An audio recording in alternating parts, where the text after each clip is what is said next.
Session வந்து இப்போ தயாராக இருக்குது. அடுத்த செஷன் வந்து funding and financial assistance through financial institutions. இதுக்கு தலைமை தாங்கிறவர் mister Karunanidhi Kasinathan, chairman, Indo Japan bridge company. ஜப்பான்லேருந்து நிறைய காசு பணம் வேணும்னா அது வாங்கி கொடுக்குறவர் தான் இந்த கருணாநிதி.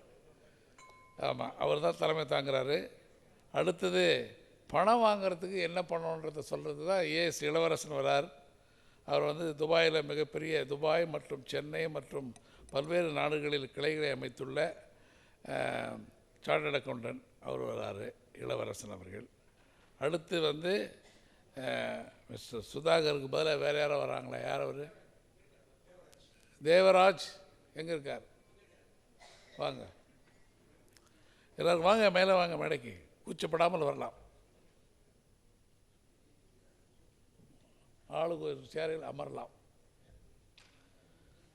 அரங்கம் உங்கள் கையில் ஒப்படைக்கப்படுகிறது. ஒரு 30 நிமிஷத்தில் நீங்கள் பேச்சை முடிச்சுட்டு ஒரு 15 நிமிஷம் கலந்துரையாடல் பண்ணிவிட்டு நான் 4:45 எங்களிடம் எல்லோரும் டீ குடிக்கிறதுக்கு அலோவ் பண்ணணும். சரியா? 30 நிமிஷம் ஆளுக்கு 10 நிமிஷம், 10 நிமிஷம் சும்மா ரிலாக்ஸாக சொல்லிவிட்டு அப்புறம் ஒரு 2 கேள்வி கேட்டுட்டு முடிச்சிட்டிங்களா? நல்லாயிருக்கு. ஆனால் பணம் எங்களுக்கு வேணும். அதுதான் டைரெக்டாக சொல்லுங்கள். நான் அங்கே போனேன், இங்கே போனேன், பிஆர்எஸ் சம்பந்த வாழ்த்துக்கள் அதெல்லாம் தேவையில்லை. டைரெக்டாக சொல்லிவிடுங்க. ஆமாம், வாங்க காசிநாதன்.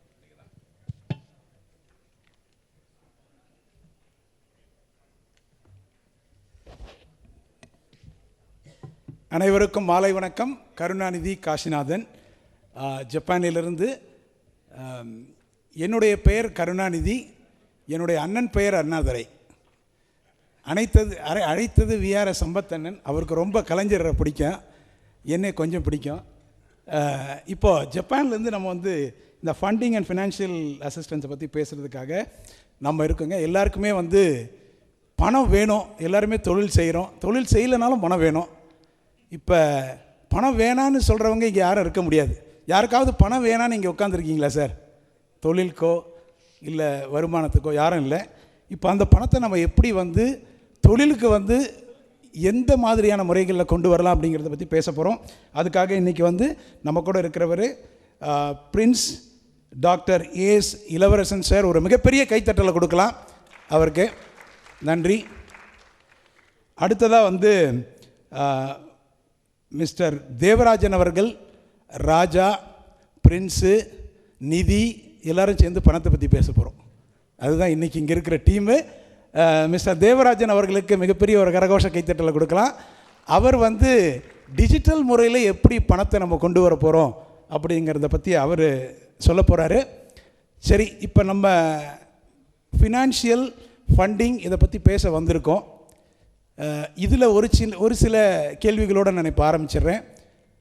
நான் ஜப்பான்லேருந்து வந்ததுனால ஒரு 20 வருட அனுபவங்கள். ஜைக்கா யாராவது கேள்விப்பட்டிருக்கீங்களா சார்?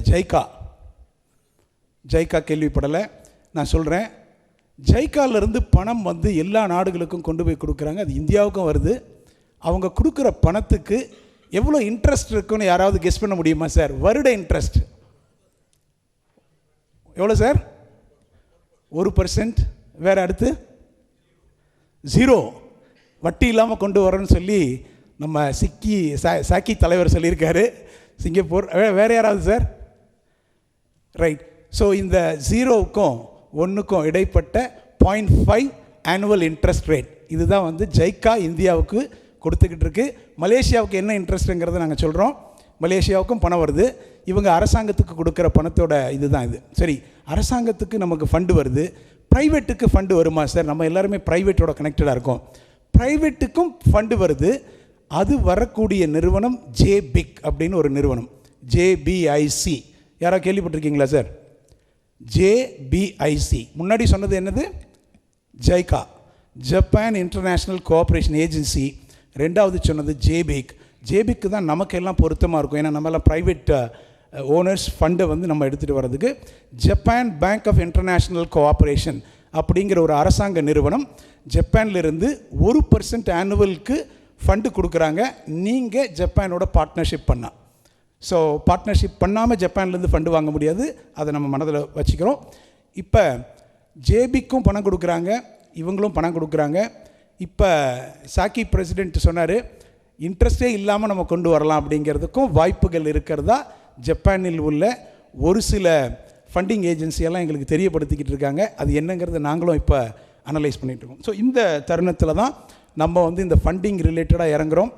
இப்போ ஜப்பான்லேருந்து டெக்னாலஜி கொண்டு வரோம், ஜப்பான்லேருந்து இன்னோவேஷன் கொண்டு வரோம், ஜப்பான்லேருந்து ஃபண்டிங்கை கொண்டு வரோம். இது இந்தியாவுக்கு வந்துக்கிட்டு இருக்குது, மலேசியாவுக்கும் வந்துக்கிட்டு இருக்குது. இது எப்படி எந்தெந்த மாதிரியான சேனலில் வருது அப்படிங்கிறதெல்லாம் நம்ம நிறைய ஆஃப்லைன்லேயோ இல்லை கேள்வி பதிலையோ நம்ம பேசலாம். இப்போ நம்ம கூட இருக்கிற ஸ்பீக்கர்ஸை பற்றி ஒரு சின்ன ஒரு அறிமுகம். பிரின்ஸ் சார், இளவரசன் சார் அப்படின்னு சொல்லப்படுகின்ற பிரின்ஸ் சார் அவர்கள் வந்து துபாயில் வந்து பலகாலமாக ஒரு ஏறக்குறைய ஒரு 30 வருடங்களுக்கு மேலாக இருக்கும். இந்தியர்கள் குறிப்பாக தமிழர்கள் எல்லாம் நிறைய பேர் வந்து அங்கே போய் அவர் வந்து ஃபண்டிங் ஏற்பாடு பண்ணி கொடுத்துருக்காரு. நிறைய நிறுவனங்களுக்கு அவர் வந்து அட்வைசர், ஃபினான்ஷியல் அட்வைசராக இருக்கார். அவருடைய நிறுவனம் ASPAL Ansari auditing LLC company வந்து துபாயில் வச்சுருக்காங்க. நாங்கள் ஒரு குழுவோடு துபாய் போனப்போ எங்களுக்கு நிறைய வழிமுறைகளெல்லாம் சொல்லிகிட்டு இருந்தாங்க. நாங்களும் அடுத்த ஜனவரியில் ஒரு பெரிய குழுவை ஜப்பான்லேருந்து துபாய் கூப்பிட்டு போகிறோம். அதுக்கும் சார் வந்து உள்ளே சப்போர்ட் பண்ணுறதுக்கு இருக்காங்க. அடுத்ததாக வந்து தேவராஜன் சார் இருக்காங்க. டிஜிட்டலில் பணம் வருது. இன்றைக்கி வந்து பிளாக் செயின் எல்லாருக்கும் தெரியும் இல்லைங்களா சார்? Crypto currency, bitcoin. இன்றைக்கி பணத்தை நீங்கள் கேஷாக ஹேண்டில் பண்ணாமையே பல கோடி ரூபாயை ஒரு ஸ்விட்ச் பட்டனில் அப்படி கொடுத்து ஒரு ஆப்பில் வாங்கலாம், ஒரு ஸ்விட்ச் பட்டனில் இப்படி கொடுத்து பணத்தை வாங்கலாம். இந்த மாதிரியான தொழில்நுட்பங்கள் இன்றைக்கி வளர்ந்து வந்துட்டுருக்கு. இதை எப்படி இதை பற்றின புரிதல்கள் நிறைய பேருக்கு வேணும். இது வந்து லீகலாக இருக்கா, இல்லை லீகல் இல்லாமல் நடக்குதா, இது எப்படி நடக்குது அப்படிங்கிற புரிதலை பற்றி மிக தெளிவாக வந்து தேவராஜன் சார் வந்து இங்கே சொல்ல போகிறாங்க. ஏன்னா நிறைய பேர் வந்து இந்த digital currency, bitcoin, crypto currency இதெல்லாம் வந்து நிறைய இல்லீகலாக தான் நடக்குது அப்படிங்கிற மாதிரியான ஒரு மிஸ்கான்செப்ஷனும் இருக்குது. அதை தேவராஜன் சார் வந்து தெளிவாக விளக்க போகிறாங்க. இதுதான் வந்து நம்ம இன்றைக்கி வந்து பார்க்க போகிறது. Funding, financial. நீங்கள் வந்து நிறைய அவங்கள்ட்ட தகவல் வாங்கிட்டு பிறகு நம்ம கேள்வி பதிலுக்கு போவோம். Start பண்ணலாங்களா sir? ஃபண்டிங் வேணான்னு சொல்கிறவங்க யாராவது இருக்கீங்களா? இல்லை சார் எனக்கு ஃபண்டிங் வேண்டாம், ஐயாவுக்கு ஃபண்டிங் வேணாம், நிறைய இருக்குது, தயவுசெய்து அவரை பிடிச்சிக்குவோம், அவர்கிட்ட நம்ம கொஞ்சம் ஃபண்டிங் வாங்கிக்கோ. இப்போ ஃபண்டிங் இல்லைன்னு சொல்கிறீங்களா? வேணும், எல்லாத்துக்கும் ஃபண்டிங் வேணும். ஃபண்டிங் இல்லாமல் இந்த எந்த ஒரு தொழிலும் மூவ் ஆகாது.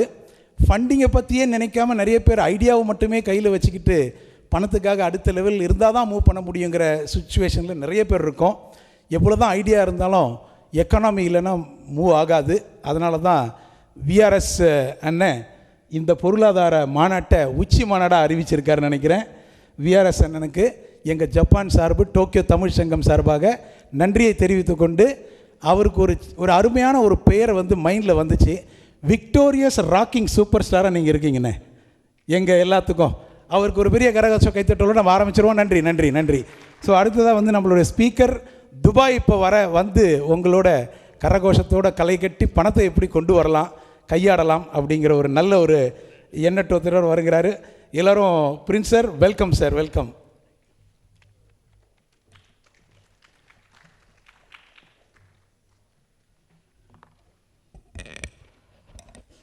இங்கு கூடியிருக்கும் அனைத்து தமிழ் உள்ளங்களுக்கும் என்னுடைய முதற்க நன்றியினை உரியதாக்குகிறேன். எப்பொழுதுமே இந்த பொருளாதார மாநாட்டில், எல்லா மாநாட்டிலையும் பொதுவாக என்னை சம்பத் சார் கூப்பிடுவார். மேடையில் வந்தோடனே ஒரு கடிவாளம் போட்டுருவார், சார் சீக்கிரம் முடிச்சிருங்க அப்படிம்பார், சுருக்கமாக சொல்லிவிடுங்க, ஏன்னா நான் கொஞ்சம் நிறையா டைம் எடுத்துப்பேங்கிறது அவருடைய கருத்து. இது பல மேடைகளில் நான் கவனிச்சிருக்கேன். அதுவும் பர்டிகுலராக நான் வந்துட்டேன் அப்படின்னா அவர் ஒரு 4-5 இடம் சொல்லுவார், 10 நிமிஷத்துக்கு மேலே எடுத்துக்காதீங்க அப்படிங்கிறத வந்து அவர் ஆணித்தரமாக சொல்லுவார். பர்சனலாகவும் சொல்லுவார், கவனிச்சிருப்பீங்க மேடையில் பர்சனலாகவும் சொல்லியிருக்கார். ஓகே, இந்த பொருளாதார மாநாட்டிற்கு வந்திருக்கின்ற அத்தனை தமிழ் என்டர்பிரனர்களுக்கும் வருகை என்று வரவேற்பதிலே பெருமகிழ்ச்சி அடைகின்றேன். VRS சம்பத் சாரை பொறுத்தவரை இந்த மாநாடு நம் உலகத்தில் உள்ள அத்தனை தமிழர்களையும் ஒன்றிணைத்து நம்மளோடு நாம் நமது வணிகத்தை செய்து கொள்வதற்கான வாய்ப்பை ஏற்படுத்தி கொடுத்து கொண்டிருக்கிறார். இது இன்று மட்டுமல்ல, பல ஆண்டு காலமாக நான் பார்த்துருக்கின்றேன். அவருடைய அத்தனை மீட்டிங்கிலும் எக்ஸப்ட் 1 or 2 நான் ஜாயின் பண்ணிகிட்டு இருப்பேன். கலந்துக்க அவர் கூப்பிட்டாட்டியே வந்துடுவேன். நான் வந்தாலும் வராட்டியே நாங்கள் கேட்டாலும் கேட்காமே என் பேர் உள்ளே இருக்கும். அந்த நம்பிக்கையோடு தான் நாங்கள் வருவோம். அந்த அளவிற்கு நம் தமிழ் மக்களோடு உள்ள தொழில் வணிகத்தை அவர் ஒன்றிணைக்க வேண்டும் என்பதிலே ஒரு ஆணித்தரமான கருத்தாக தான் நடத்தி கொண்டிருக்கிறார் என்பதை உங்கள் முன் பறைசாற்றுகிறேன். அவரை பற்றி சொல்ல வேண்டுமென்றால் அவருடைய அனுபவத்திற்கு ஒரு சான்று. நீங்கள் இன்றைக்கி நடக்கிற செக்ஷனை பாருங்களேன். செக்ஷன் 1, 2, 3, 4 எத்தனை பேர் அதை நீங்கள் கவனிச்சிருங்கன்னு தெரியாது. அந்த புக்கில் பாருங்கள், அப்படியே கிராஜுவலாக கொண்டு போவார். முதல்ல வாய்ப்புகள் என்ன, எக்கனாமி என்ன, வாய்ப்புகள் என்ன, எமர்ஜிங் ஆப்பர்ச்சுனிட்டி என்ன, அடுத்தது யார் ஃபண்டு கொடுப்பா, அடுத்தது அக்கௌண்ட்ஸ் என்ன, அடுத்தது இன்வெஸ்ட்மெண்ட் என்ன. இன்றைக்கி உள்ள செக்ஷன் பார்த்திங்கன்னா ஒரு தொழிலுக்கு வேண்டிய விஷயத்தை, ஒரு தொழிலுக்கு வேண்டியவற்றை அப்படியே கிராஜுவலாக, இதுதான் அவருடைய தனித்தன்மை. அவரை பற்றி பேசக்கூடாதுன்னு சொல்லணும், அவரை பற்றி பேசல. அவருடைய நாலேஜ், எக்ஸ்பீரியன்ஸ், இது எந்த அளவுக்கு எனக்கு யூஸ் ஆகும். இன்றைக்கி இன்றைக்கி 1 day மட்டும் அட்டன் பண்ணுறவங்களுக்கு ஒரு முழு பிஸ்னஸில் என்ன பண்ணணுங்கிறத வல்லுநர்களை வச்சு கருத்துக்களை பரிமாறுகின்ற பொழுது நமக்கு முழுமையாக அது பயனடையும் என்பதிலே நான் ஆணித்தரமாக இருக்கின்றேன். நீங்கள் கவனித்து பாருங்கள், எத்தனை பேர் கவனித்து அந்த topics section 1, section 2, section 3 up to 6 செக்ஷன்லையும் பார்த்திங்கன்னா ஆரம்பத்திலேருந்து உள்ள ஒரு குழந்தை பிறந்து வளர்ந்து அதை எப்படி ஒரு முழுமையான நிலைமைக்கு செல்ல முடியுமோ அதுபோல் அவர் தொழிலின் வழியாக நாம் எப்படி செல்ல வேண்டும் என்பதை ஒரு ஹைரார்க்கியாக கொடுத்துருப்பார். இதுதான் வேணும்.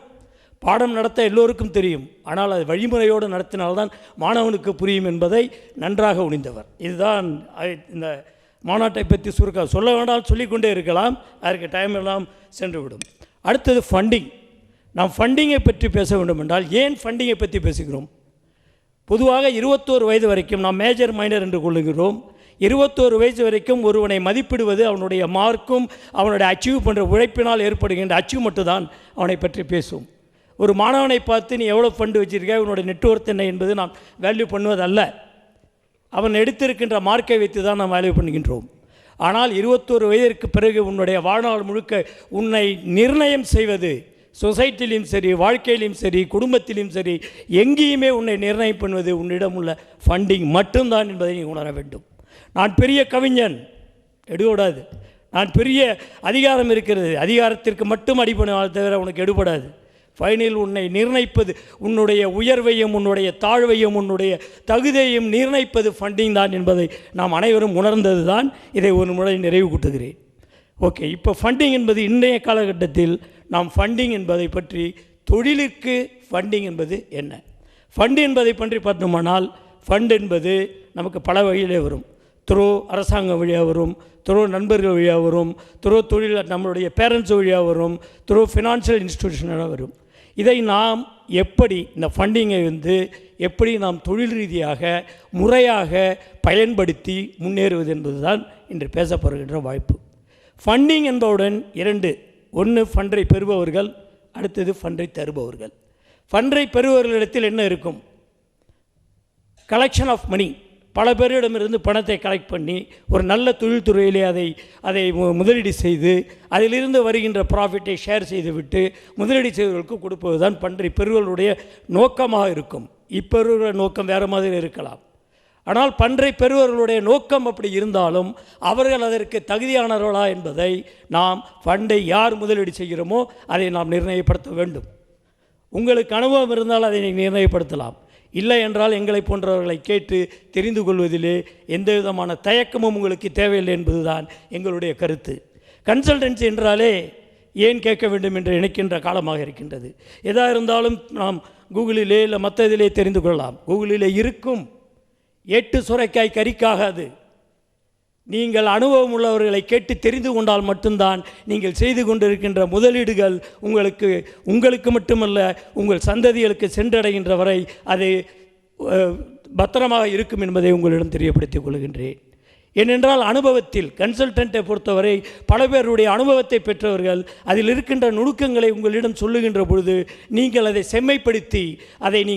செம்மைப்படுத்தி ஆராய்கின்ற பொழுது உங்கள் முதலீடுகள், நீங்கள் செலுத்துகின்ற தொகை, செலுத்துகின்ற ஃபண்ட் உங்களுக்கு பத்திரமாக வந்தடையும். உங்களுடைய நோக்கம் உங்களுடைய சந்ததிகளுக்கு அது சென்றடையும். இது ஃபண்டு பெறுபவர்களுடைய நிலை. ஃபண்டு தருபவர்கள். இப்பொழுது நான் ஒரு ஃபண்டை தருகின்ற பொசிஷனில் இருக்கின்றேன். இல்லை, நான் கலெக்ட் பண்ணி இப்போ நிறைய பேர் செய்தார்கள். நிறைய ஃபண்டுகள், வெஞ்சர் கேபிட்டல், சீட் ஃபண்ட், அந்த ஃபண்ட் நிறைய செய்தார்கள். அதெல்லாம் என்ன? சிம்பிள். உங்கள்கிட்டேருந்து பணத்தை வாங்குகிறோம். பணம் உள்ளவர்கள்ட்டேருந்து பணத்தை வாங்கி தொழில் செய்பவர்களுக்கு தந்து உதவி அதை திருப்பி வாங்கி இவர்களுக்கு ப்ராஃபிட்டை கொடுத்துட்டு நாங்கள் ஒரு ப்ராஃபிட் வச்சுக்கிறோம். சிம்பிள் லாஜிக், பேசிக் கான்செப்ட் அதுதான். டெக்னாலஜி இன்றைக்கி அதை எப்படி வேணாலும் கொண்டு செல்லலாம். அந்த காலத்தில் என்ன இருந்ததோ அதுதான். கொடுப்பவன் ஒருவன், பெறுபவன் ஒருவன், அதை பல மடங்கு பெருக்குபவன் ஒருவன். இது 3 பேர் தான் இன்வால்மெண்ட். இப்போ ஃபண்டை தருபவர்கள் என்ன எதிர்பார்ப்பார்கள்? என்னிடம் ஃபண்டு இருக்கிறது, உங்களுக்கு தர வேண்டும். நான் தொழில் செய்ய வேண்டும் என்றால் என்னிடம் பணம் இல்லை. இன்று இருக்கின்ற இளைஞர்களுக்கு இருக்கட்டும், இன்று இருக்கிறவங்களை கேளுங்கள், நீ தொழில் செய்தாய் என்னப்பால், நீ ஒரு தமிழாயனாக இருக்கின்றாய், நீ ஒரு என்டர்பிரனர் ஆகலாம் என்றால் நான் என்டர்பிரனர் ஆக ரெடியாக இருக்கிறேன், நீ பணம் தருகிறாய் என்பான்.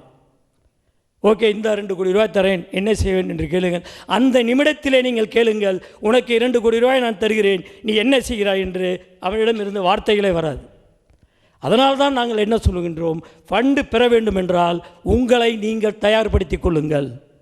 உங்களை நீங்கள் தயார்படுத்திக் கொள்ளாமல் ஃபண்டு என்று அலைந்து உங்கள் வயதையும் உங்கள் நேரத்தையும் வீணடித்து விட்டு எனக்கு யாரும் பணம் கொடுக்கவில்லை என்று வேலைக்கு செல்லுகின்ற நிலையிலே நீங்கள் இருக்கின்றீர்கள். ஒரு தொழில் செய்வதற்கு 2 கான்செப்ட் தான். ஒன்று சோர்ஸில் ஸ்ட்ராங்காக இருங்க, இல்லை மார்க்கெட்டிங்கில் ஸ்ட்ராங்காக இருங்க. 2மே இல்லாமல் என்னிடம் பணம் தாருங்கள், நான் தயார்படுத்திக் கொள்கிறேன் என்று சொல்லுவது உங்களுக்கு பணம் கிடைக்காது. பணம் உள்ளவன், உன்னிடம் சோர்ஸ் சரியாக இருக்கின்றதா, நான் மார்க்கெட்டிற்கு நான் சோர்ஸ் ரெடி பண்ணுகிறேன். இப்போ ஒருவர் கேட்டார், என்னிடம் சோர்ஸ் தேங்காய் இருக்கிறது என்று சொன்னார்.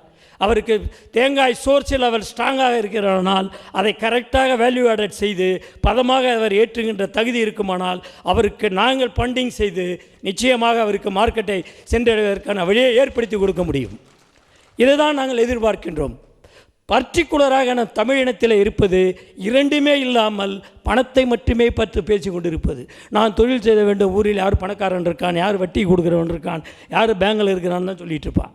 தொழில் செய்யணும் என்று நினைப்பவர்கள் தன்னைத்தான் தகுதி உள்ளவர்களாக மாற்றிக்கொள்ள வேண்டும் என்பதுதான் எங்களை போன்ற கன்சல்டனுடைய வாதமாக இருக்கின்றது. தன்னைத்தான் தயார்படுத்திக் கொள்வதில்லை. இன்று எவ்வளோ பேர்கள் ஐடி இண்டஸ்ட்ரி முடிச்சுட்டு வருவாங்க. நான் துபாயில் இருக்கேன், எத்தனையோ பேர் வருவாங்க. சார் என்கிட்ட வந்து பணம் இருக்குது, எங்கள் அப்பா பணம் இருக்குது, எங்கள் மாமா தரேன்னாரு, எங்கள் அப்பா எம்எல்ஏ, அவர்கிட்ட அது இருக்குது, இது இருக்குது, பண்ணணும். சரி, இங்கே வா, நீ என்ன பண்ணுவ, உனக்கு 50 கோடி ரூபா பணம் கொடுத்தா நீ என்ன பண்ணுவ அப்படின்னா அவனால் எதுவுமே தெரியாது. வந்து துபாயை சுற்றி பார்த்துட்டு திரும்பி போயிடுவான். இல்லை அவங்கள்ட்ட எதையாவது சொல்லி கொஞ்சம் செலவு பண்ணிவிட்டு அவங்களையும் லாஸ் பண்ணிவிட்டு போயிடுவான். இதுதான் நடந்து கொண்டு இருக்கின்றது. அவர்களை தகுதி உள்ளவர்களாக மாற்றிக்கொள்வதில்லை. நான் அட்வைஸ் பண்ணுவேன், இப்போ ஒரு 1 இயர் 2 இயர் நீ என்ன தொழில் செய்ய வேண்டும் நினைக்கின்றாயோ அதில் ஓராண்டு 2 ஆண்டுகள் நீ பயிற்சி தன்னை பெற்றுக்கோள் தமிழ்நாட்டில் என்று சொன்னால் செய்ய மாட்டான். நீங்களாம் இங்கே என்ன பண்ணுறீங்க, நீங்களாம் கற்றுக்கிட்டா வந்தீங்கம்பா. எங்கள் அனுபவத்தை சொல்லுகின்றோம். நாங்கள் இங்கே வந்து கற்றுக்கொண்டு ஆரம்பித்தோம். இந்த கற்றுதலை அங்கே செய்து கொண்டால் உங்களுக்கு ஃபண்டிங் என்பது கிடைக்கும் என்பது தான் எங்களுடைய வாதம். அதை செய்வதில்லை. சில பேர் எனக்கு மார்க்கெட் தெரியும், கூகுளில் பார்த்துடுறது, இல்லை இதுமாரி யாராவது உட்காந்து பேசுகிறத தெரிஞ்சுக்கிட்டு எனக்கு மலேசியாவில் இந்த மார்க்கெட் இருக்குது, சிங்கப்பூரில் அந்த மார்க்கெட் இருக்குது, அங்கே அந்த மார்க்கெட் இருக்குதுன்னு சொல்கிறது, சொல்லிவிட்டு எனக்கு வந்து நீங்கள் பணம் கொடுங்க நான் வாங்கி விற்கிறேங்கிறது. வாங்குகின்ற பொருளினுடைய தகுதியும் அதனுடைய தராதாரமும் தெரியாமல் வாங்கிவிட்டு அதை சந்தைப்படுத்துகின்ற பொழுது அவன் ஃபெயிலியர் ஆகி கவிழ்ந்து நிற்பவர்களை தான் நான் பார்த்திருக்கின்றேன். ஃபண்டை மட்டும் வைத்து தொழில் செய்வது என்பது மண்குதிரையை நம்பி ஆற்றில் கடப்பது போன்றது என்பதை நாம் உணர வைக்க வேண்டும். இதுதான் எங்களுடைய வேலை. இதை தான் நாங்கள் 25 ஆண்டு காலமாக நான் துபாய் மட்டுமல்ல, துபாய், பஹ்ரைன், சவுதி, கத்தார் 4 இடத்திலும் எங்கள் நிறுவனம் இதை தான் செய்து கொண்டு இருக்கின்றது. வழிகாட்டுகின்றோம். கொடுக்கின்ற அந்த சொற்பத்தொகை எங்களுடைய ஃபீஸை அவர்கள் கணக்கில் எடுத்துக்கொண்டு தவறானவர்கள் கூறுகின்ற கூற்றை பெற்றுக்கொண்டு கொடுக்கின்ற ஃபண்டை அவர்கள் உதாசீனப்படுத்துகின்றவர்களை பார்த்துருக்கின்றோம். தயவு செய்து தொழிலை செய்பவர்கள், தொழில் என்டர்பிரனர் செய்கிறவர்கள் ஃபண்டை நீங்கள் வைத்திருக்கலாம், இல்லை ஃபண்டை நீங்கள் எக்ஸ்பெக்ட் பண்ணலாம். பண்ணுகின்ற பொழுது அந்த தவற்றினை பண்ணாமல் இருக்கின்ற இளைஞர்களுக்கும் ஃபண்டு வேணுங்கிற இளைஞர்கள் மட்டுமல்ல முதுமையானவர்களும் சரி அவர்களுடைய தகுதியை ஆராய்ந்து கொடுத்தாலும் சரி, கொடுப்பவர்களும் சரி, வாங்குபவர்களும் சரி அவருடைய தகுதிகளை ஆராய்ந்து அதற்கப்புறம் ஃபண்டை ரிலீஸ் செய்யுங்கள். அதுவரையில் உங்கள் லாக்கரிலே வைத்துக் கொள்ளுங்கள். அந்த காலத்தில் நம் தாத்தாக்கள் நம்ம ஃபண்டு கேட்டால் கொடுக்க மாட்டாங்க. அவளுடைய அனுபவம். அதை நாம் பெற்றெடுக்கவில்லை. ஏனென்றால் நாம் அனுபவத்தையும் நாம் அறிவையும் ஏட்டு சுரைக்காயில் பயின்றுவிட்டு இருப்பவர்களை குறை சொல்லிவிட்டு பணத்தை வீணடித்து கொண்டு இருக்கின்றோம். இதெல்லாம் ஜென்ரலான கருத்து தான். இப்பொழுது ஃபண்டிங்கை பொறுத்து வருகிறேன். தொழில் ரீதியிலே ஃபண்டிங் என்றால் நாம் கேட்டகரைஸ் பண்ணலாம். ஒன்று லாங் டேர்ம் ஃபண்ட், ஒன்று short term fund. Short term fund என்பது பொதுவாக ஒரு நிறுவனத்தை நடத்தி கொண்டிருப்பவர்கள் அவர்களுக்கு தேவையான ஒர்க்கிங் கேபிட்டலுக்கு எதிர்பார்ப்பது தான் short term fund. Long term fund ஒரு உற்பத்தி திறனை ஏற்படுத்துவதற்கு தன் நிறுவனத்தில் ஒரு திறனை, ஒரு ப்ரொடக்ஷன் திறனை ஏற்படுத்தி நீண்ட நாட்களில் ஒரு குறிப்பிட்ட காலத்திற்கு அப்போ தான் உங்கள் பொருளை சந்தைப்படுத்துவதற்கு வாங்குகின்ற தொகை தான் லாங் டேர்ம் ஃபண்டு. இரண்டுமே கிடைக்கும். ஃபண்டில் இரு வகை உண்டு. ஒன்று ஈக்விட்டி, இன்னொன்று டெப்ட் ஃபண்டு. நீங்கள் ஈக்விட்டி ஃபண்டை அடைகின்ற பொழுது உங்களுக்கு ரிஸ்க் கம்மி, குறைவாக இருக்கும். ஏனென்றால் ஒருவன் உங்கள் நிறுவனத்தில் முதலீடு செய்கின்றான், ஈக்விட்டியாக முதலீடு செய்கின்ற பொழுது அவனுக்கு நீங்கள் வந்த லாபத்தை பெற்று அந்த லாபத்தில் உள்ள டிவிடெண்டை கொடுக்கிறீர்கள். லாபம் இல்லை என்றால் அவனுக்கு எதுவும் கமிட்மெண்ட் கிடையாது. இன்றைக்கி 5 கோடி ரூபா இன்வெஸ்ட் பண்ணுறவங்க உங்கள் பிஸ்னஸில், அதில் வருகின்ற லாபத்தை வைத்து நீங்கள் அவனுக்கு தொகை கொடுக்க போகிறீர்கள். அப்போ ரிஸ்க் கம்மி. அப்போ ஈக்விட்டி யார் கொடுப்பா? ஒருவன் உங்கள் நிறுவனத்தில் முதலீடு செய்கின்ற பொழுது உங்களை பற்றியும் உங்கள் அனுபவத்தை பற்றியும் உங்களுடைய எக்ஸ்பீரியன்ஸை பற்றியும் தெரிந்ததுக்கு அப்புறம் தான் நான் ஈக்விட்டியாக இன்வெஸ்ட் பண்ணுவேன். டெப்ட் ஃபண்டு, இந்த டெப்ட் ஃபண்டுங்கிறது உங்களுக்கு பல வகையில் உங்களுக்கு உதவியாக இருந்தாலும் ரொம்ப கேர்ஃபுல்லாக இருக்கணும்.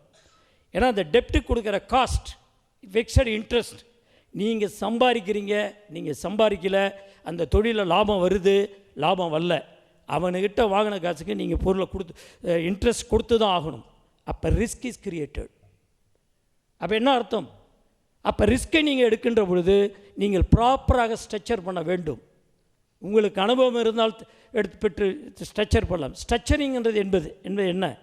இன்றைக்கி நான் உங்களுக்கு இன்ட்ரெஸ்ட்டுக்கு பணம் வாங்குகிறோம், இன்ட்ரெஸ்ட் ரேட்டு 15%, எக்ஸாம்பிள் 15%. ஆனால் உங்களுடைய கிராஸ் ப்ராஃபிட் மார்ஜினே 10% வருது. உங்களால் அந்த வாங்குகின்ற ஃபண்டை ஒரு வருடத்தில் 2 முறை ரோல் ஓவர் பண்ண முடியும் என்று வைத்துக்கொண்டால் உங்களுடைய காஸ்ட் ஆஃப் டெப்ட் 15% உங்களுக்கு நீங்கள் டோட்டலாக பே பண்ணணும். உங்களுடைய ஜிபி மார்ஜின் 20% தான் வரும். 10% margin. For example vegetable business எடுங்க, இவர் தேங்காய் பிஸ்னஸ் எடுங்க, 5 to 6% தான் வரும் மார்ஜின், 8% தான் வரும். அவர் இங்கே உள்ள ப்ரைஸும் இங்கே உள்ள ப்ரைஸும் கால்குலேட் பண்ணுறது தவறுதலான முறை. அதை நான் அப்புறம் உங்களுக்கு தனிப்பட்ட முறையில் விளக்கம் சொல்கிறேன். பட் இருந்தாலும் கிராஸ் மார்ஜின் 2 நட ரொட்டேட் ஆகிறப்ப 20% தான் உங்களுக்கு மார்ஜின். ஆனால் நீங்கள் இங்கே 15% உங்களுக்கு கொடுக்குறீங்க. பேலன்ஸ் ஓவர் ஹெட்ஸ் இருக்குது. இதில் பேட் டெப்ட்ஸ் ஏதாவது வந்துச்சுன்னா அவுட். நீங்கள் இதை சரிப்படுத்தாமல் பணத்தை கொடுத்தால் நான் சம்பாதித்து விடுவேன், என்னால் டேர்ன் ஓவரை மட்டும் வைத்து பணம் கொடுப்பதல்ல, பணம் பெறுவதல்ல. நீங்கள் அதை ப்ராப்பராக கால்குலேட் பண்ணும். இதுதான் இந்த காஸ்ட் ஆஃப் டெப்ட். இப்போ எவ்வளவோ இண்டஸ்ட்ரியில் வாங்குகிறாங்க, இன்ட்ரெஸ்ட் வாங்குகிறாங்க. இப்போ ஒரு 40% லாபம் உள்ளவன் வாங்குவான், 20% லாபம் உள்ள வாங்குவான், 10% லாபம் உள்ள வாங்குவான். பட் காஸ்ட் ஆஃப் டெப்டை பொறுத்து உங்களுடைய ஜிபி மார்ஜின், கிராஸ் ப்ராஃபிட் மார்ஜினை பொறுத்து தான் நீங்கள் அந்த அந்த ரோல் ஓவர் பீரியடையும் கணக்கு பண்ணி தான் நீங்கள் ப்ராஃபிட் எடுக்க முடியும். ஒரே பிஸ்னஸ், ஒரே ரீஜன், ஒருத்தன் எஃபெக்டிவாக 3 times 4 times ரோல் ஓவர் பண்ணுவான், ஒருத்தனால் 2 times தான் ரோல் ஓவர் பண்ண முடியும். ஏன்னா அவனுடைய கஸ்டமர் பேஸ் அப்படி இருக்கிறப்ப 2 பேருமே ஒரே லோன் தான் வாங்கியிருப்பான். ஒருத்தன் சக்ஸஸ் ஆவான், ஒருத்தன் ஃபெயிலியர் ஆவான். அதுக்கு ரீசன் இந்த proper calculation, proper planning, proper structure. இப்போலாம் பழைய மாதிரி பேங்கிங் இன்ஸ்டிடியூஷன்ஸ் லோன் கொடுக்கறது கிடையாது. whenever they are giving the loan, they want to know your purpose. They are giving the specific purpose. Okay, you want to do export, giving factoring, you bill export discounting. You are leaving local, check discounting, bill discounting, number of days. They are analyzing your customer. உங்கள் கஸ்டமரை base பண்ணி தான் அவன் risk எடுக்கிறான். Financial institution அந்த காலத்தில் அப்படி கிடையாது. அவங்க they are taking the collateral guarantee, they will give the loan just like that. Maybe here everyone knows that one. How they given the loan, funding previously, now how bankers they are giving. எல்லாமே analyse பண்ணுறான். இன்றைக்கி உங்களுக்கு loan வாங்குகிற தகுதி இருக்கா இல்லையாங்கிறத, உங்களுக்கு loan வாங்கணுங்கிற எண்ணம் வரத்துக்கு முன்னாடியே அவன் டேட்டா வச்சுருக்கிறான். நீங்கள் மார்க்கெட்டிங் கால் வரும், பார்த்துருப்பீங்க. சார் உங்களுக்கு லோன் வருமான, எல்லாருக்கும் வராது. யாருக்கு தகுதி இருக்கோ அவனுக்கு தான் வரும். அதுக்கப்புறம் தான் உங்களுக்கே என்ன வரும், ஃபண்டிங் வாங்கணுன்ட்டு, ஃபண்டிங் வாங்கி செய்யலாம் என்னான்ட்டு. அதுக்கு காரணம் என்னென்னா, இன்றைக்கி வந்து சார் சொன்ன மாதிரி இந்த ஆர்டிஃபிஷியல் இன்டெலிஜென்ஸ் டெக்னாலஜிஸ் உங்கள் டேட்டாவை வந்து is observing, he is validating you whether you are capable to get the finance or not. அதனால் அந்த ஃபண்டிங் இருக்கிறதுனால ஃபண்டிங் நீங்கள் எப்போ வந்து ஃபண்டிங் வெளியிலேருந்து எடுக்கிறீங்களோ you should work double time careful of in your business, not just like that. சில பேர் இருப்பான் லோனு வாங்க ட்ரை பண்ணி 2 வருஷம் லோனு வாங்கினதுக்கப்புறம் டயர்டாகி உட்காந்துருவான், அதுக்கப்புறம் அவ்வளோ பிஸ்னஸே பண்ண முடியாது. You no need to go to take the funding, you just develop your self, develop business. Automatically funding will come to the funder will approach you whether you need the fund. Okay, when we are now the recent days, you know, the startup funds, recent days the government is going for other country to take the fund. The investor meet என்ன எவ்வளோ கண்ட்ரியில் போகிறாங்க, chief minister going for the road shows. Why? They need fund to develop the country, develop the state. At the same time, who's giving the fund to the government? They are not giving just like that. Even I was involved in one fund generating for our Tamil Nadu government. The fund provider asking, give me the security, collateral security of your government property. They cannot give. Government cannot give the collateral for the loan fund to the other people. Because if you want to give the collateral, they have to pass the resolution in the assembly. The opposite party will not accept. So this is a funder. Now this is a funder market. They have the money, they have fund, they want to give, they are searching the qualified peoples. Okay, when we are talking about the startup have the different categories. One, pre-seed funding, seed funding, then serial funding, A, B, C, D. You know the serial funding, A, B, C, D. Pre-seed funding, who have the technology, who have the knowledge, who have the experience, they have to invest their own savings. That is a pre-seed funding. Seed funding, once you think you started, you invested, you started your company, you made the incorporation with Malaysia, Dubai or wherever, then slowly you can, other friends or other relatives, they will give some more fund to start the business. This is a 2-stage for you first. Then go serial funding, A, B, C, D. Once the business started, then can get the close relations investors. You can find investors. Then serial B, go private equity. Some outside people will come. Go C, that is the term advanced level, Series C. Then Series D is a public issue. When you reach the Series C, Serial C, you should qualify your company have the basic qualification, minimum 7 years, minimum so-and-so turnover, because each and every you know, these exchanges where we registered for public issue, they have the criterias, they have the qualifications. To reaching that qualification, you have to struggle it. So then only you can go for the public funding. When you go for the public funding, you should be very careful for the compliance. You have money, you can easily invest any country. Now the world is open for all. You can invest everywhere. Even now today, Saudi is in the Middle East, already Mr. Abhay is told as experience. Now the Saudi is an emerging market for another 1 decade. The Saudis have the opportunities. This is a virgin market. Still the outside peoples, they feel this is a conservative country. No, already they abolished. This is not a conservative country. Now they have the plenty of opportunity in different field, real estate, manufacturing, industry, trading, and entertainment, even cultural entertainment. These all opportunities you have. But when you go in, you have money, you can invest your own fund, saving fund. But you should follow the compliance. Even you are depending with your ability, or you are depending with any other person's ability. If they have the pre-qualification, can do the business. If you are not in compliance, ultimately you are a loser. They are not loser. Even somebody will come, I am a working partner. I can work, I have the experience. This is my success story last 25 years. But if they are not follow the compliance, who is the investor is a loser. Please be careful whenever you are investing in the other country. Because before we invested only within our village, within our town, within our country, we are safe. Even somebody is trying to cheat also, we will take 20-50 people go and sit and we can make arbitration. No need to go legally. We can settle it. Thank you. Legally. But now, when you go for the internationally, please be careful for compliances of respective land of law. That will be very, very crucial. And also nowadays, in the worldwide, this accounting policy, disclosing policies to the investor as a balance sheet, P&L or whatever the statements, it should be unique. Now some countries, they have their own regulations. Even it is equal to the same regulations whose they adopted internationally. In future, maybe another some short span, worldwide, the disclosures will be the same way. That time the investor can understand easily about other countries, other companies' position. So thank you once again. Thank you very much for giving the opportunity to me to explore to give the awareness to our Tamil community. That is what my feel. We should give the awareness to our community wherever, all over the world.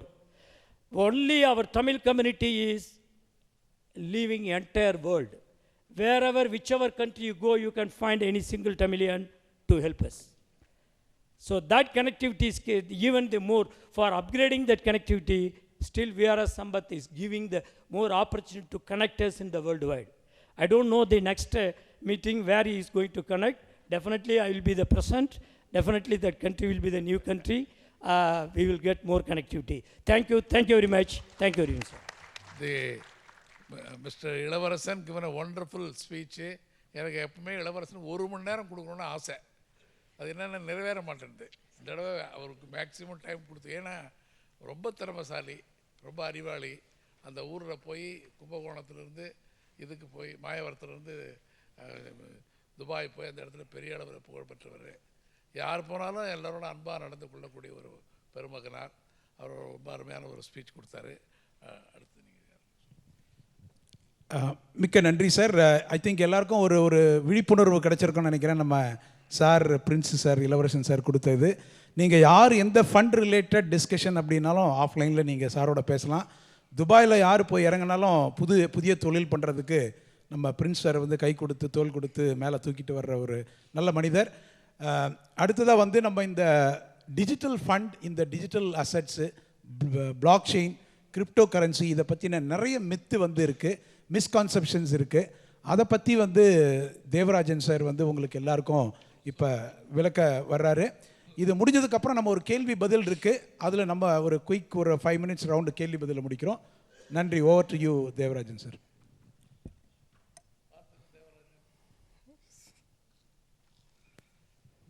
என் தாய் தந்தைக்கும் அன்னை தமிழுக்கும் முதல் வணக்கம்.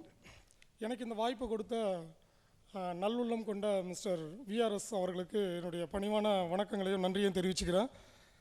இந்த மாநாட்டில் கலந்துட்டு இருக்கிற எல்லாருக்குமே என்னுடைய மனமார்ந்த வாழ்த்துக்களையும் வணக்கங்களையும் தெரிவிச்சுக்கிறேன். எனக்கு முன்னாடி எமர்ஜிங் டெக்னாலஜியை பற்றி பேசின மிஸ்டர் அபித் அண்ட் மிஸ்டர் துரை கந்தசாமி அவங்க வந்து அதிலேயே கொண்டு வந்தாங்க பிளாக் செயின். அந்த பிளாக் செயின் பற்றி தான் கொஞ்சம் நான் பேச போகிறேன். பிளாக் செயின் அப்படிங்கிறது வந்துட்டு இது வரைக்கும் என்ன சொல்கிறது, பிளாக் செயின் என்ன சொல்லுதுன்னா, இது வரைக்கும் கண்டுபிடிக்கப்பட்ட எல்லா சாஃப்ட்வேருமே hackable except blockchain. So இதுதான் பிளாக் செயினோட ஸ்பெஷாலிட்டி. நம்ம இன்றைக்கி வந்து ஆர்டிஃபிஷியல் இன்டெலிஜென்ஸ் வந்து நிறைய பேசுகிறோம். ஏஐ வந்து நிறைய பெருசாக வளர்ந்துருக்கு. ஏஐ எவ்வளோக்கு எவ்வளோ வளருதோ அதில் நிறைய சேலஞ்சஸ் ஃபேஸ் பண்ணுவோம். ஸோ அந்த சேலஞ்சஸ்க்கு ஒரு சொல்யூஷனாக பிளாக் செயின் இருக்கும் அப்படிங்கிறது தான்.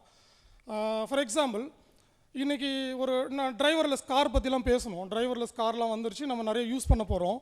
ஒரு டிரைவர்லெஸ் கார் வந்து நான் ஆர்டர் போடுறேன் அப்படின்னா, யாரோ ஒருத்தருக்கு அது ஹேக்கிங் தெரியும்னா, ஏஐ ஆல்சோ ஹேக்கபிள் தான்.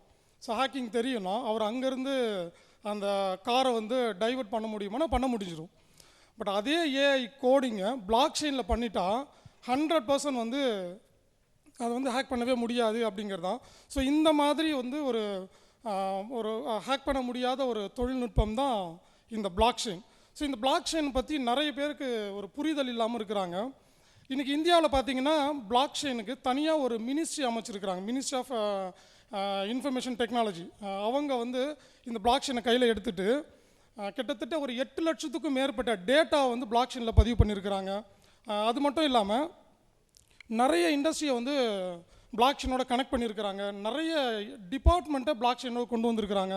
ஸோ இந்த மாதிரி பிளாக் செயினோட இம்ப்ளிமெண்டேஷன் இந்தியாவில் நிறைய நடந்துக்கிட்டே இருக்குங்க. இது மட்டும் இல்லாமல் பிளாக் செயினில் நிறைய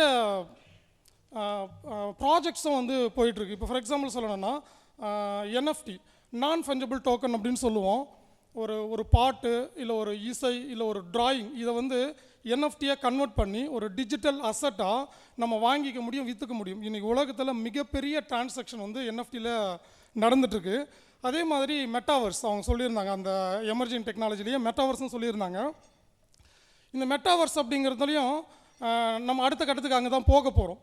இன்றைக்கி நம்ம வந்து ஃபோன் கால் யூஸ் பண்ணோம், அதுக்கப்புறம் வந்துட்டு இப்போ யூஸ் பண்ணக்கூடிய வீடியோ கால், ஆடியோ கால் இதெல்லாமே அடுத்த கட்டமாக வந்து பார்த்திங்கன்னா மெட்டாவர்ஸ்குள்ளே போக போகிறோம். அங்கே வந்து வெர்ச்சுவல் ரியாலிட்டி, ஆகுமெண்ட் ரியாலிட்டி இதெல்லாம் இருக்க போகுது.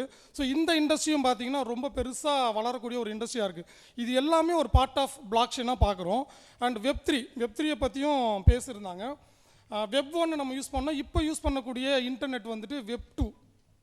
நம்ம வந்து இப்போ யூஸ் பண்ணக்கூடிய இந்த இன்டர்நெட் வெப் 1ன்றது read only concept. And web 2ங்கிறது நம்ம கமாண்ட் கொடுக்குறோம், ரிசல்ட் எடுத்துக்கிறோம். பட் வெப் 3 அப்படிங்கிறது மேக்ஸிமம் ஆர்டிஃபிஷியல் இன்டெலிஜென்ஸும் அண்ட் பிளாக் செயினை மட்டுமே ஆக்குபை பண்ணக்கூடிய ஒரு இண்டஸ்ட்ரியாக இருக்குங்க. இதெல்லாம் பார்ட் ஆஃப் பிளாக் செயின் அப்படின்னாலும் கூட இந்த பிளாக் செயின் வந்து ரொம்ப பெருசாக எங்கே எல்லாருக்கும் தெரிய வந்துச்சு, எங்கே பெருசாக வளர்ந்துச்சுன்னா கிரிப்டோவில் தான். கிரிப்டோ கரன்சி எப்போ பெருசாக பூம் ஆச்சோ அங்கேருந்து தான் இந்த பிளாக் செயினும் பெருசாக தெரிய வந்துச்சுங்க. கிரிப்டோனாலே மக்களுக்கு, அதுவும் குறிப்பாக தமிழ்நாட்டில் ஒரு பெரிய ஒரு தயக்கம், ஒரு பயம். இது பாமர மக்களுக்கு மட்டும் இல்லை, அதுக்கும் மேலே இருக்கக்கூடிய மக்களுக்கும் அந்த மாதிரி தான் இருந்துகிட்ருக்குறாங்க. காரணம் அதை பற்றின நிறைய மித்து வந்து தான் நம்ம சார் சொன்ன மாதிரி. ஸோ இந்த கிரிப்டோ அப்படிங்கிறது இன்றைக்கி காலத்தில் சமீபத்தில் நம்ம எல்லாருமே பார்த்துருப்போம். யூஎஸ் எலெக்ஷனில் பெருசாக பேசுனது கிரிப்டோ அண்ட் பிட்காயின் தான். டொனால்ட் ட்ரம்ப் அவர்கள் எலெக்ஷனில் நின்ன உடனே அவர் என்ன பேசினாரோ, நான் வந்துட்டேன்னா ஜெயிச்சிட்டா யூஎஸில் வந்துட்டு கிரிப்டோ கரன்சியை, பிட்காயினை ரிசர்வ் கரன்சியாக அறிவிப்பேன் அப்படிங்கிறது வரைக்கும் பேசியிருந்தாங்க. ஸோ அப்போது ஒரு இன்றைக்கி உலகத்தோட மிகப்பெரிய வல்லரசு வந்து யூஎஸ் தான். அவங்க ரிசர்வ் கரன்சியாக பிட்காயினை எடுத்துப்பேன் அங்கே ஆரம்பித்து இன்றைக்கி உலகம் முழுக்க எல்லா இடத்துலையுமே இந்த கிரிப்டோவும் பிளாக் செயினும் ஆக்குபை பண்ணியிருக்குங்க. ஸோ இது மட்டும் இல்லாமல் கிரிப்டோ கரன்சி அப்படிங்கிறத நிறைய பேர் வந்து அது ஒரு இன்வெஸ்ட்மெண்ட்டாக மட்டும் பார்க்குறாங்க. ஆனால் அது ஒரு பெஸ்ட்டு பேமெண்ட், குளோபலைஸ்டு பேமெண்ட் சிஸ்டமாகவும் இருக்குங்க. சார் சொன்ன மாதிரி ரொம்ப ஈஸியாக பல கோடி ரூபாவை டிரான்சாக்ஷன் பண்ணிட முடியும். ரொம்ப ஈஸியாக வந்து லோ டிரான்சாக்ஷன் ஃபீஸ் ஆல்சோ. இந்த மாதிரியான காரணங்களால் தான் இன்றைக்கி கிரிப்டோ கரன்சி பெருசாக இருக்குங்க. 2008 முதல்ல வந்த கிரிப்டோ கரன்சி பிட்காயின், அதோட வேல்யூ வெறும் 40 பைசா தான். ஆனால் இன்றைக்கி ஒரு பிட்காயினோட ப்ரைஸ் என்னென்னு தெரியுங்களா? Around 80 lakhs rupees. அப்போ நம்ம இங்கேருந்து தெரிஞ்சுக்கணும், 40 பைசாவுக்கு வந்த ஒரு பொருள் இன்றைக்கி 80 லட்சம் ரூபாய் வரைக்கும் விற்குதுன்னா கடந்த ஒரு 14 வருஷத்தில். ஸோ இதுக்கு பின்னாடி எவ்வளோ நம்பகத்தன்மையான சில விஷயங்கள் இருக்கும். அந்த நம்பகத்தன்மையான விஷயங்கள் புரியாமல் போனதுனால தான் நிறைய பேர் இதை பார்த்து கொஞ்சம் தயங்குறாங்க. ஸோ இந்த புரிதலை தான் டிஜிட்டல் சவுத் ட்ரஸ்ட், எங்களுடைய என்ஜிஓ வந்து ஒரு கிளாரிட்டி கொடுத்துட்ருக்கோம். தமிழகம் முழுவதும் கிட்டத்தட்ட நிறைய ஸ்கூல்ஸ் மூலமாக, காலேஜஸ் மூலமாக, என்ஜிஓஸோட டைப் பண்ணி பிளாக் செயின்னா என்ன, கிரிப்டோ கரன்சினா என்ன அப்படிங்கிற எஜுகேஷன் கொடுத்துருக்குறோம். சாதாரண மக்களுக்கும் பாமர மக்களுக்கும் இந்த டெக்னாலஜியை பற்றி தெரிஞ்சுக்கணுன்னு தயக்கமும் பயமும் இருக்கக்கூடிய இந்த சாதாரண மக்களுக்கு வந்து இந்த புரிதலை கொடுத்துட்ருக்குறோம். ஸோ அவங்களுடைய தயக்கத்தை போக்கிட்டாலே இந்த இண்டஸ்ட்ரிக்குள்ளே வந்துடுவாங்க அப்படிங்கிறது தான். ஸோ இதுக்காக என்ன பண்ணுறோன்னா நிறைய பேருக்கு ட்ரைனிங் கொடுக்குறோம். இந்த ட்ரைனிங்கை எடுத்துக்கிட்ட நிறைய பேர் இந்த இண்டஸ்ட்ரியில் வந்து இன்வெஸ்ட் பண்ணியிருக்கிறாங்க. நிறைய இன்வெஸ்ட் பண்ணவங்க அதில் லாபமும் சம்பாதிச்சிருக்கிறாங்க. அந்த லாபத்திலேருந்து ஒரு பார்ட்டை வந்து இந்த டிஜிட்டல் சவுத் ட்ரஸ்ட்டுக்கு டொனேஷனாக கொடுக்குறாங்க. ஸோ அந்த டொனேஷன்லேருந்து நாங்கள் வந்து நிறைய வெல்ஃபேர் பண்ணிகிட்ருக்கோம். ஃபார் எக்ஸாம்பிள் நிறைய ஸ்கூல்ஸ் அடாப்ட் பண்ணியிருக்கோம், அவங்களுக்கு வந்து ரெனோவேட் பண்ணி கொடுக்குது. அந்த மாதிரி தமிழ்நாட்டில் நிறைய ட்ரீ பிளான்டேஷன் பண்ணுறது அண்டு இன்னும் இந்த மாதிரி என்னென்ன நலத்திட்டங்கள் செய்ய முடியுமோ இது எல்லாமே டிஜிட்டல் சவுத் ட்ரஸ்ட் மூலமாக பண்ணிகிட்ருக்குறோம். இந்த டிஜிட்டல் சவுத் ட்ரஸ்ட்டிலேருந்து நிறைய இந்த பிளாக் செயின் டெவலப்பர்ஸ், அந்த கிரிப்டோ இன்வெஸ்டர்ஸ், அந்த ட்ரேடர்ஸ், இவங்க எல்லாரையுமே ஒன்று சேர்த்து அவங்களோட நிறைய டைப் பண்ணி பார்ட்னர்ஷிப்பும் பண்ணிகிட்ருக்குறோம். அண்ட் கவர்மெண்ட் பிளாக் செயின் அந்த என்னென்ன பாடிஸ் இருக்கிறாங்களோ அவங்களோட நிறைய டைப் வந்து பண்ணியிருக்கிறோம். ஸோ அதனால் இந்த பிளாக் செயின் அப்படிங்கிறது எந்த அளவுக்கு ட்ரஸ்ட்டோ, ஃபார் எக்ஸாம்பிள் இந்தியா தமிழ்நாட்டிலையும் பார்த்தீங்கன்னா பிளாக் செயின் அப்படிங்கிறத நம்பிக்கை நேம்னு கொண்டு வந்து நிறைய துறைகளில் கொண்டு வந்துட்டாங்க. Digital finger print, real estate வந்து தமிழ்நாட்டில் பிளாக் செயினில் தான் பதிவு பண்ணுறாங்க. அண்ட் ஃப்யூச்சரில் வந்து இந்தியாவில் எலெக்ஷன் வந்து பிளாக் செயினில் தான் பண்ண போகிறன்ற அறிவிப்பு இருக்குது. இந்த மாதிரி எல்லா துறைகளுமே பிளாக் செயினை நோக்கி நகர்ந்து போய்கிட்டே இருக்குன்னா, பிளாக் செயின் அப்படின்னா ட்ரஸ்ட்டுங்க, நம்பிக்கை. அதனால தான் தமிழில் வந்து பிளாக் செயின் அப்படின்னா நம்பிக்கை நேம்னு வைக்கிறோம். ஸோ இவ்வளோ தூரம் இந்த பிளாக் செயின் நம்பிக்கையோடு இருக்குன்னா, இந்த பிளாக் செயினில் தான் கிரிப்டோ கரன்சி ரன் ஆகும். ஸோ இந்தியாவில் கிரிப்டோ கரன்சி லீகல் அசட் அப்படின்னு சொல்லிட்டு சுப்ரீம் கோர்ட் லா பாஸ் பண்ணியிருக்காங்க. ஸோ நீங்கள் எப்படி வந்து ஒரு அசட் அப்படின்னா தங்கத்தை வாங்கி வச்சுக்கிறோமோ, லேண்ட் வாங்கி வச்சுக்கிறோமோ, ஷேர்ஸ் வாங்கி வச்சுக்கிறோமோ, அதே மாதிரி தாராளமாக கிரிப்டோவை நீங்கள் வந்து வாங்கி வச்சுக்கலாம். இந்த crypto currency and block chain சார்ந்த துறைகளில் நிறைய இன்வெஸ்ட்மெண்ட் கொண்டு வரலாம். ஸோ அதுக்கான கைடன்ஸ் வந்து எங்களோட டிஜிட்டல் சவுத் ட்ரஸ்ட் மூலமாக நாங்கள் கொடுக்குறோம் இன்வெஸ்டர்ஸ்க்கும் அண்ட் டெவலப்பர்ஸ்க்கும்.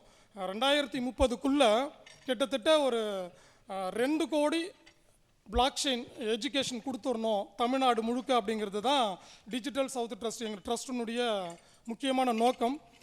ஒவ்வொரு மாவட்டத்திலையும் ஒரு 500 டெவலப்பரை வந்து க்ரியேட் பண்ணணும் அப்படிங்கிறது தான். ஸோ நீங்கள் தாராளமாக இந்த இண்டஸ்ட்ரியில் உங்களுடைய பணத்தை இன்வெஸ்ட் பண்ணலாம். அப்படிங்கிறத விட நீங்கள் ரொம்ப பெருசாக கொட்டலாம். அப்படிப்பட்ட ஒரு நம்பிக்கையான ஒரு இண்டஸ்ட்ரி தான். ஸோ நீங்கள் எவ்வளோக்கு எவ்வளோ இன்வெஸ்ட் பண்ணுறீங்களோ அவ்வளோ அமௌண்ட், அவ்வளோ மணியை வந்து எடுத்துக்கலாங்கிறத விட அள்ளிக்கலான்னு நான் சொல்லுவேன். ஸோ அப்படிப்பட்ட ஒரு இண்டஸ்ட்ரி. ஸோ தமிழ்நாட்டில் இந்த இண்டஸ்ட்ரியை மூளை முடுக்கெல்லாம் கொண்டு போய் சேர்க்கணும், இந்த டெக்னாலஜி சேர்க்கணும் அப்படிங்கிறது தான் எங்களுடைய நோக்கம். ஸோ இங்கே இருக்கக்கூடிய வெஞ்சர் கேபிட்டல்ஸ் ஆர் இன்வெஸ்டர் நீங்கள் தாராளமாக நீங்கள் வந்து வரலாம். ஸோ எங்களோட டீம் இருக்காங்க, உங்களுக்கு அசிஸ்ட் பண்ணுவாங்க அண்ட் எஜுகேட் பண்ணுற ரெடியாக இருக்கிறோம். So thank you so much. எனக்கு இந்த வாய்ப்பு கொடுத்ததுக்கு நன்றி. Thank you so much. தேங்க்யூ.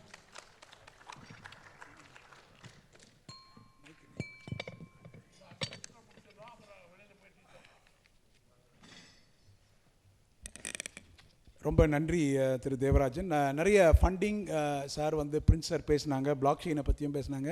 இப்போ அடுத்தது உங்களுக்கு நிறைய கேள்விகள் இருக்கும்.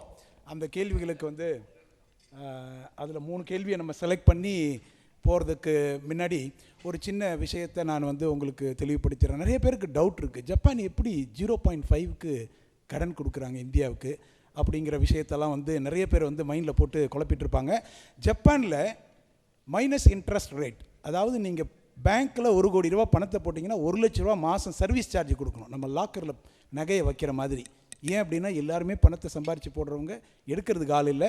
அதனால் ஜப்பான் பேங்க் இதை எல்லாத்தையும் கன்சாலிடேட் பண்ணி வெளிநாடுகளுக்கு கொண்டு போய் கொடுக்குற பணத்திலிருந்து ப்ராஜெக்டை எடுத்துக்கிறாங்க. உதாரணத்துக்கு பார்த்தீங்கன்னா metro railway 26 metro railway India முழுக்க வருது, அதில் பாதி ப்ராஜெக்ட் ஜப்பான் கம்பெனி கொடுக்குறாங்க. அப்படி கொடுக்குற அந்த ப்ராஜெக்ட்லேருந்து வர்ற லாபம் ஜப்பானுக்கு போகுது.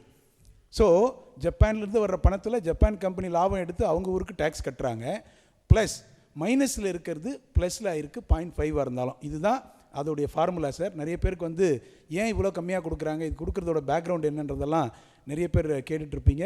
அதை நம்ம நிறைய ஃபண்டிங் கொண்டு வர்றது, இதை பற்றி நம்ம ஆஃப்லைனில் பேசுவோம். இப்போ உங்களுடைய 3 கேள்விகள், யாராவது ஒரு முதல் 3 கேள்விகளுக்கு மட்டும் நம்மளுடைய ஸ்பீக்கர்ஸ் ஆன்சர் பண்ண போகிறாங்க. Sir please sir.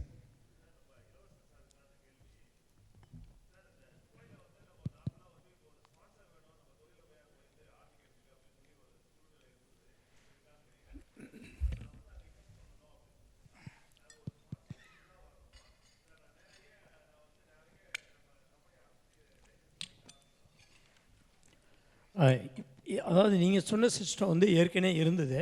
இப்போ 2 இயர்ஸ் முன்னாடி அதை அபாலிஷ் பண்ணிட்டாங்க. ஒரு மேஜர் ஆக்டிவிட்டீஸ் அபாலிஷ் பண்ணிட்டாங்க, ஒரு particular activities. For example medicine, medical, lawyers. இப்போ ஆடிட்டர் கூட இருந்தது லோக்கல் வேணும் கம்பல்சரியாக, அதை கூட இப்போ ரீசெண்டாக 2 months பேக் வந்து ரிமூவ் பண்ணிட்டாங்க. பட் ஆல்மோஸ்ட் துபாயை பொறுத்தவரைக்கும் யூ கேன் டூ 100% எக்ஸ்பார்டேட் நேம். இப்போ லோக்கல்ஸ் தேவை கிடையாது. ஒரு சர்டன் இண்டஸ்ட்ரி இருக்குது, அந்த இண்டஸ்ட்ரிக்கு வந்து அவங்க இந்த கண்ட்ரியினுடைய சேஃப்டி சங்கில் வச்சுருக்கிறாங்க. பட் அது நீங்கள் போகிற இண்டஸ்ட்ரியை பொறுத்து அது வந்து மேஜராக கிடையாது. மேஜர் ரொம்ப லிமிட்டட் இண்டஸ்ட்ரீஸ் தான். இப்போ நீங்கள் யூ கேன் நார்மலாக ட்ரேடிங், மேனுஃபேக்சரிங், சர்வீஸ் இண்டஸ்ட்ரி வந்து நீங்கள் டேரெக்டாக யூ கேன் கோ ஹெட் டேரெக்டாக. ஈவன் நாட் ஓன்லி துபாய், அந்த ரீஜன்லேயே வந்து மேஜர் ஆஃப் ஆல் த, ஏன்னா அந்த ஜிசிசின்னு கேள்விப்பட்டிருப்பேன், கல்ஃப் கவுன்சில் கண்ட்ரிஸு. அதில் வந்து இப்போ மேஜர் எல்லாருமே கொண்டு வந்துட்டாங்க. பட் ஒவ்வொரு கண்ட்ரிக்கும் ஒவ்வொரு இன்வெஸ்ட்மெண்ட்டோடைய பேசிக் இருக்கும். ஒரு இண்டஸ்ட்ரி போகிறீங்க, மேனுஃபேக்சரிங் இண்டஸ்ட்ரி போனீங்கன்னா ஒரு பேசிக் இன்வெஸ்ட்மெண்ட்ஸ் காட்டுற மாதிரி இருக்கும். ஏன்னா சும்மா நான் இண்டஸ்ட்ரி மாரி போட்டுட்டு இருக்க வேண்டாம் அப்படிங்கிறதுனால. நீங்கள் சில பேர் இண்டஸ்ட்ரின்னு ஆரம்பிப்பா, ஒரு இன்வெஸ்ட்மெண்ட் இல்லாமல் பணம் இல்லாமல் இண்டஸ்ட்ரி ஆரம்பிக்க முடியாது. பேசிக் கான்செப்ட் அதுதான். But without local you can do 100% you can two.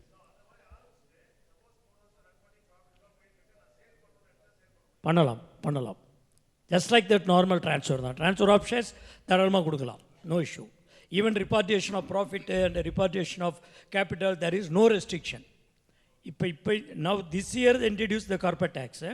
But அதுக்குள்ளே டேக்ஸ் கட்டிட்டா நீங்கள் இன்கம்க்கு டேக்ஸ் கட்டணும், அவ்வளோதான். பட் எந்த விதமான there is no restriction, there is fully free flows. அருமையான கமர்ஷியல் ஃபண்டு. அருமையான கேள்வி. ஐ திங்க் இதெல்லாம் ஒரு நல்ல ஸ்வீட் மெசேஜ் சார் கொடுத்துருக்காரு. முன்னாடி வந்து டிபெண்டன்சியே இப்போ குறைச்சிருக்காங்க, யார் வேணாலும் தனியாக போய் ஆரம்பிச்சிக்கலாம். அடுத்த கேள்விக்கு மூவ் பண்ணுவோம் சார். நெக்ஸ்ட் அடுத்த கேள்வி 3 கேள்வி தான் இருக்குது, இன்னும் 2 தான் இருக்குது சார். Please sir. சார் யாராவது மைக் கொடுக்க முடியுமா, ஹெல்ப் பண்ண முடியுமா? சார்.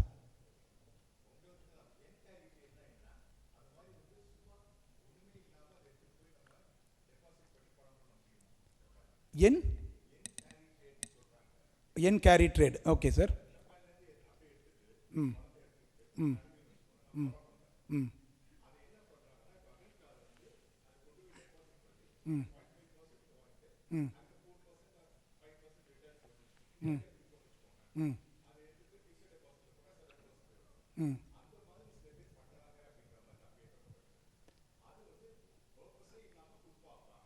சார், ஜப்பான்லேருந்து கொடுக்குற பணம் வந்து பிஸ்னஸ்க்காக கொடுக்குறாங்க. இதில் வந்து பார்த்தீங்கன்னா எக்ஸப்ஷன்ஸ் பார்த்தீங்கன்னா என்பிஎஃப்சிக்கு கொடுக்க மாட்டாங்க, நான் பேங்கிங் ஃபினான்ஷியல் கம்பெனிஸ்க்கு கொடுக்க மாட்டாங்க, ரீஃபைனான்சிங்க்கு கொடுக்க மாட்டாங்க, வாங்கி வட்டிக்கு விடுறது ரீஃபைனான்சிங்க்கு கொடுக்க மாட்டாங்க. 3வது என்விரான்மெண்டல் பொல்யூஷன்ஸ் வந்து இருக்குது ஒரு ஸ்டேஜுக்கு மேலே அப்படின்னா அந்த மாதிரியான ப்ராஜெக்ட்ஸ் கொடுக்க மாட்டாங்க. மற்றதெல்லாம் கொடுப்பாங்க. நீங்கள் சொல்கிறது அன்அஃபிஷியலாக நடக்கலாம். அன்அஃபிஷியலாக இப்போ ஜப்பான்லேயே இருக்கிற ஒருத்தருக்கு 10 கோடி ரூபா கடன் வாங்குவார் 0.5க்கு. அவர் அதில் 5 கோடி எங்கள் வீடை வாங்கிட்டு 5 கோடி எங்கே ரொட்டேட் பண்ணி எதாவது பண்ணுவார். இதெல்லாம் வந்து ஆஃப் த டேபிளில் நடக்கிறது சார். Right sir. அடுத்த கேள்வி போகலாம் சார். Please sir. மைக் வேணுமா சார்? லாஸ்ட் கேள்விங்க sir. Yes sir.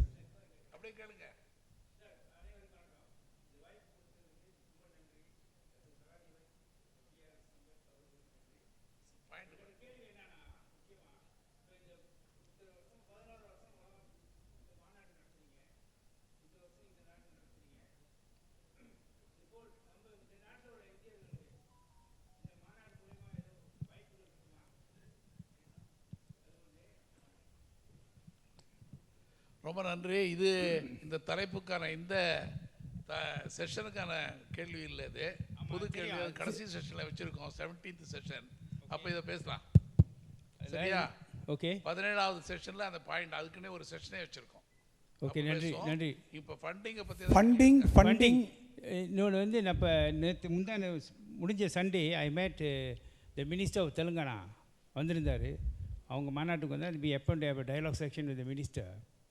So I spoke டீம்லாம் என்ன கேட்டேன்னா, இந்த மாதிரி ஒரு கால் மோனோரியல் ப்ராஜெக்ட் தெலுங்கானாவில் செஞ்சோம்னா எப்படிங்கிற அப்புறம் கேட்டால் அவர் என்கிட்ட சொன்னார், இன்வெஸ்ட்மெண்ட் உங்களால் கொண்டாட முடிய மாட்டார்.